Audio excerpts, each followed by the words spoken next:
So hello বন্ধুরা, আজকে একটা রিভিউ ভিডিও নিয়ে চলে এসেছি। তো ম্যাডাম কোত্থেকে এসেছেন আপনারা? আমরা হচ্ছে এয়ারপোর্টের কাছে বাগুইআটি থেকে এসেছি। আচ্ছা, তো ম্যাম আমাদের ভিডিওটা কোথায় দেখেছিলেন? আমি ফেসবুকে আপনাদের লাইভ রেগুলার ফলো করি, আচ্ছা। ইভেন্ট ডিজাইনও দেখি। আজকে থেকে না, পয়লা বৈশাখ থেকে আমি সমস্ত লাইভ সমস্ত কিছু দেখছি। সেখান থেকেই আমার ন্যাচারালি ইন্টারেস্ট গ্রো করে দোকান ভিজিট করার অ্যান্ড পার্সোনালি জিনিস কেনার। আচ্ছা আচ্ছা ম্যাডাম, আজকে আমাদের রথযাত্রা উপলক্ষে কিছু জিনিস কেনাকাটা করেছেন। তার মধ্যে একটা আছে পার্ল নেকলেস, আর একটা কিনেছেন কানপাশা, আর একটা নোজ পিন নিয়েছেন। তো ম্যাডাম কেমন লাগলো এখান থেকে কেনাকাটা করে? আমার সত্যি এক্সপিরিয়েন্স খুব ভালো, মানে না বলেই পারছি না। নিজের থেকেই আমি বললাম যে this deserves a very good review.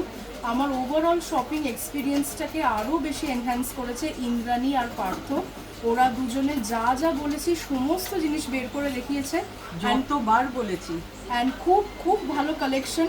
আমি হয়তো কিনেছি একটা জিনিস, কিন্তু আমি অনেকগুলো জিনিস দেখেছি আর আমার খুব ভালো লেগেছে। আমি সবাইকে রেকমেন্ড করব এইখানে আসার, জিনিস কেনার, এবং তার সঙ্গে একটা খুব সুন্দর গিফটও পেয়েছি। হ্যাঁ, উনি একটা গণেশ পেয়েছেন গিফটে ম্যাডাম, আর একটা ক্যাশব্যাক ভাউচার পেয়েছেন। অ্যাজ আ ফার্স্ট টাইমার আমার এক্সপিরিয়েন্স খুব ভালো। আমার শুভেচ্ছা রইল। আর যেহেতু আজকে রথযাত্রা, সমস্ত ভিউয়ার্সকে জয় জগন্নাথ এবং শুভ রথযাত্রা। ওকে, থ্যাংক ইউ ম্যাম, আবার আসবেন। নমস্কার।